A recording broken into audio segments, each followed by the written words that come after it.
Assalamualaikum warahmatullahi wabarakatuh. Waalaikumsalam warahmatullahi wabarakatuh. Perkenalkan, nama saya Rozing Al-Aziz, NIM saya 2354251001. Saya dari Prodi Kehutanan Universitas Rancang Muni.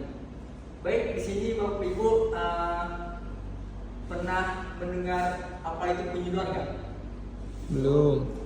Baik, di sini pertama saya akan menjelaskan penyuluhan itu apa. Penyuluhan itu adalah proses memberikan informasi atau edukasi yang baik, seperti memberi bimbingan Bapak Ibu gimana cara menjaga hutan, kelestarian hutan yang berkelanjutan, dan membuat masyarakat bisa berpikir lebih baik gitu untuk cara memperlanjutkan hasil hutan itu seperti madu ataupun apa gitu. Baik, di sini saya akan melanjutkan penyuluhan saya yang berjudul pemanfaatan sumber daya hutan secara berkelanjutan. Mengapa hutan itu penting? Apa Bapak Ibu itu pernah tahu? Belum. Belum. Baik, di sini saya akan menjelaskan hutan adalah sumber daya. Di hutan itu terdapat banyak hasil hutan yang sangat banyak seperti madu, kayu-kayu, dan berbagai. Di dalam hutan itu pun terdapat banyak sungai atau apa. Hutan adalah sumber daya alam yang memberikan manfaat ekologis, ekonomi, dan sosial. Di dalam hutan itu terdapat juga ekonomi, seperti madu kita bisa menjual madu, seperti kayu kita bisa menjual kayu gitu. Dan fungsi hutan itu dapat menghasilkan oksigen, penahan erosi, dan menyerap karbon. Dan sumber daya ekonomi seperti kayu dan hasil hutan dan non kayu, yang seperti saya bilang ke Bapak Ibu itu seperti madu ataupun apapun. Baik, lanjut. Dengan cara kita memanfaatkan hutan itu secara penting, memanfaat ini dapat dirasakan secara menerus. Jika hutan itu kita olah secara baik dan benar, maka hutan itu bisa berkelanjutan dengan waktu yang sangat lama. Bahkan cucu ataupun anak kita besok dapat merasakan hutan tersebut.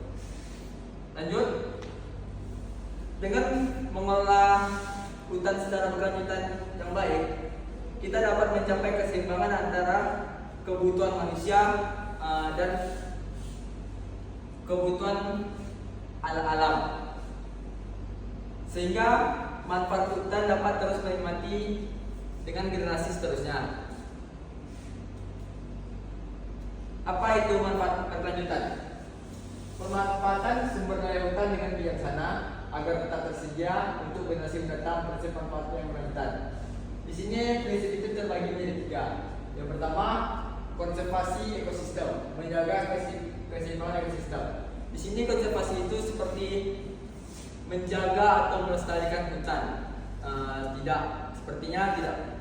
tidak menebang pohon secara berlebihan, mengambil hasil hutan tidak secara berlebihan, dan selalu menjaga pohon-pohon yang ada di hutan. Lanjut, 2, penanaman yang terukur, hanya mengambil sesuai kapasitas alam untuk boleh. Dari sini kita belajar yang dari nomor 2, kalau kita itu misalnya kita mau mengambil pohon, itu tidak boleh mengambil secara berlebihan Pak Ibu. Kita harus bisa menjaga keseimbangan ekosistem tersebut agar tidak punah.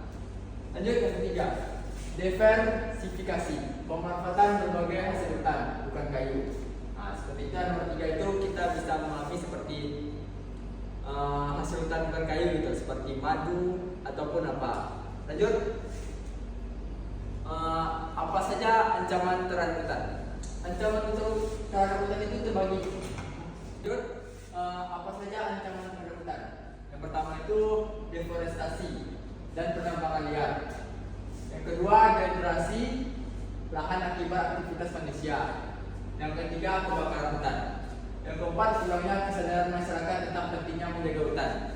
Di sini saya menjelaskan materi ini kepada Bapak Ibu tentang hasil hutan berkelanjutan.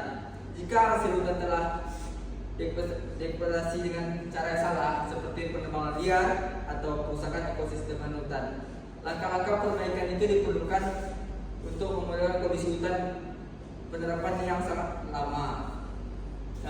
Cara-caranya itu ada beberapa hal seperti reboisasi, penanaman hutan kembali,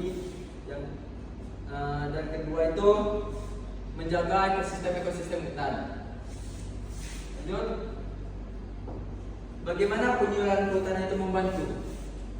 Di sini saya menjelaskan cara penyuluhan itu membantu kita untuk menjaga ekosistem hutan. Dibagi menjadi 3. Yang pertama, pendidikan lingkungan. Meningkatkan pemahaman masyarakat tentang pentingnya hutan. Di sini saya sudah menjelaskan Bapak Ibu supaya Bapak Ibu bisa memahami cara menjaga atau melanjutkan hutan secara berkelanjutan. Yang kedua, pelatihan teknik ramah lingkungan. Mengajarkan teknik pemanenan dan diagnosa hutan. Seperti yang tadi saya jelaskan, seperti kita harus memanen hutan itu tidak boleh berlebihan, harus mengukur atau bisa mengimbangilah ekosistem hutan itu apakah mau punah atau tidak punah. Yang ketiga, memperdayakan masyarakat. Meningkatkan partisipasi masyarakat dalam pengelolaan hutan. Lanjut, strategi kunci dalam pemanfaatan hutan yang berkelanjutan. Itu dibagi menjadi 3. Pengelolaan hutan berbasis masyarakat.